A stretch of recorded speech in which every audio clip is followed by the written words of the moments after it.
and it evolved. And as LSEG were working through the acquisition of Refinitiv, again, there was a new CPO that was taking the team, and there was various roles. So they broke the team the function into 3 sourcing towers plus the SRM and the supplier relationship management and the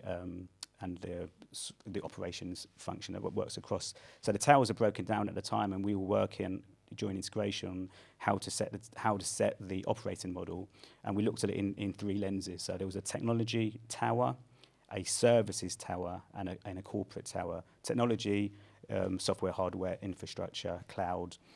Services procurement was looking at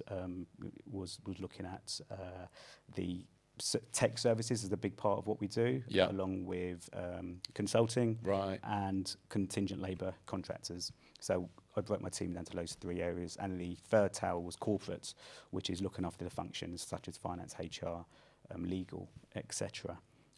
Yes, and where I am now, so just recently, literally hot off the press, last month, my role was expanded again to consolidate from those 3 towers I just mentioned, technology, services and corporates.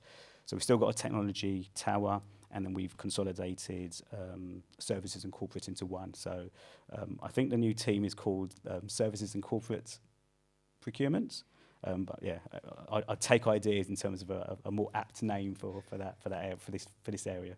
I think it's very apt, and that's one of the cornerstones of this conversation is just an understanding of that recognition of why you and your organisation have come to logically view the world in this way, where you've specifically had a focus to say this is how we procure services.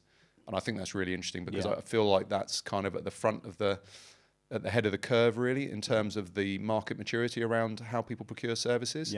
And it's very interesting to see that. And like I say, looking at your job title, head of services procurement, it's like that's something we're starting to see more.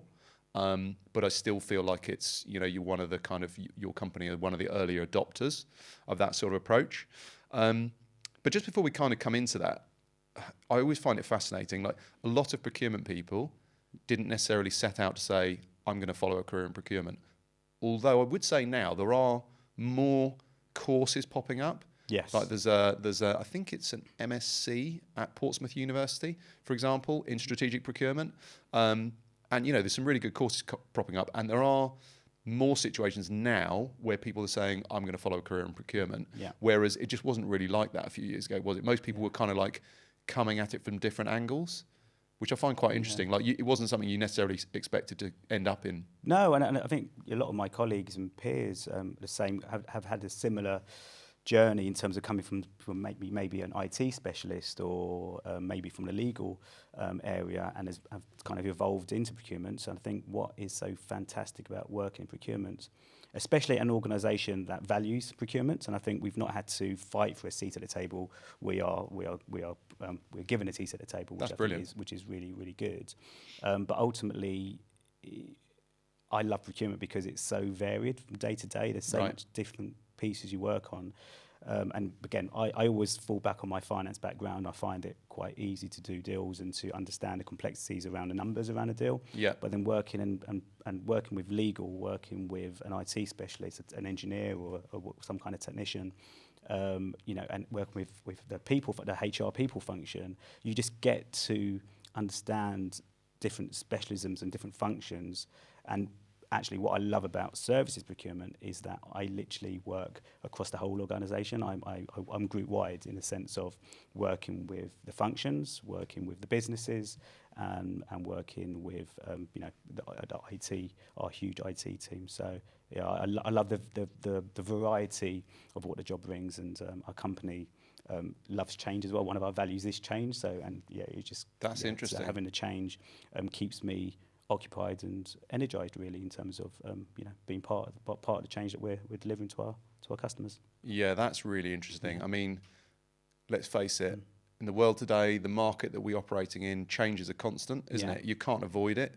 Those organisations that are that can't adopt a change mentality or have the anti-change mentality, I mean, just going to get left behind. Yeah, absolutely. I think it's absolutely key.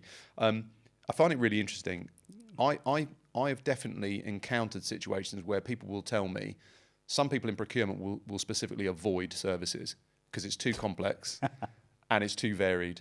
And if they're working in a particular buying category of, goods or materials, which is, super structured and very mature, it's a different kind of role. Yeah.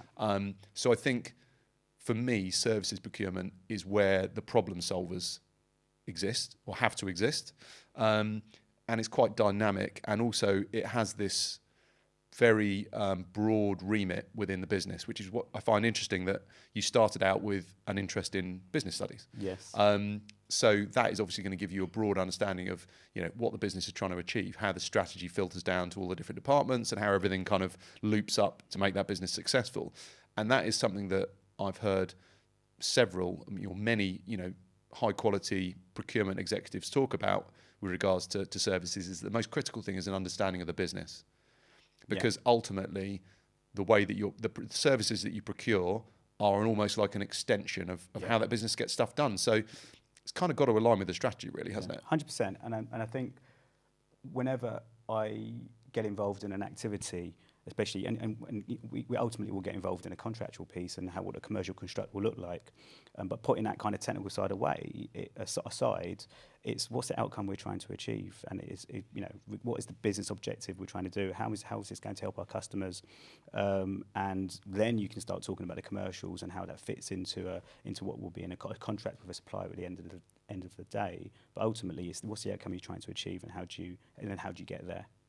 Yeah. So it's interesting you mentioned thinking about the outputs or outcomes and how that's going to affect your customers. So obviously that's LSEG's customers. Yes. But also you've got two customer bases effectively, or maybe even three. You've got your customers that are LSEG's customers. You've got your internal buying stakeholders that are your customers. And to a certain extent, you've got your supplier customer base as well to think about. So you have to be very conscious of how that interaction is affecting, I guess, all three groups. Yes, 100%. I think, and again, that's one of the reasons why I love being in procurement, because you're continually trying to problem solve and find out how do you, and it's not just about pleasing and satisfying those customers, because ultimately we want to be a good, strong business partner, and that means sometimes challenging and prodding and making sure that we're doing the right thing. But yeah, trying to navigate that triangle is it's not easy, but it's part of the fun ultimately. Yeah, and if you've got a focus on it, specifically from a services procurement angle, I personally think that is one step further in the evolution, or maybe more than one step further in the evolution than exists within a lot of organisations. I think, every organisation is going to need to do things in a slightly different way, but having a focus on how you buy services takes into account the nature of services, because they are different. They change, they're complicated, they're hard to define, all those sorts of things, which are challenges for you guys in procurement, and also challenges for your internal stakeholders, and obviously for your supply chain as well. But I'll come back to that in a minute. But just continuing with looking at your journey, one of the things that I find fascinating is in your journey through kind of accounting, business analysis, and then procurement, and then a refinement in procurement. What is involved in all stages of that? Well, one is data, an understanding of data and numbers and being able to use that, but also it's problem solving. And you mentioned that's one of the things that keeps you engaged and that you find interesting about it, is the problem solving angle. I personally feel that kind of adaptability, in my experience of talking to a decent number of services procurement specialists, I think that's something that comes up a lot, that kind of adaptability. Do you think that is particularly relevant to the type of things that you're buying and the way you have to work? Yeah, I think so, because I do, and it's a tough one to answer and actually trying to articulate. But I think we are always problem solving, and especially in services procurement, you're always you're always trying to understand, well, what's your requirement? What are you looking to achieve? And then how you get there. But ultimately, sometimes the hardest thing that a stakeholder, whether it's internal or external, is struggling to do is articulate what's their requirement, what they're trying to achieve, what's their outcome they're trying to get to, and then we can help them navigate that and document it so that actually before we start engaging with a supplier, sometimes you can do it in a different way where you bring the supplier in to help do that early bit of problem solving. But ultimately, you're trying to simplify a difficult and complex problem, and that's where I think procurement can be really helpful, because we've got these highly intelligent people who are specialists in their function or business unit or technology, and we're trying to simplify it as much as possible so we can actually take it to a supplier to say, okay, this is what we now need, or we need you to help us build or provide to us that we can build it.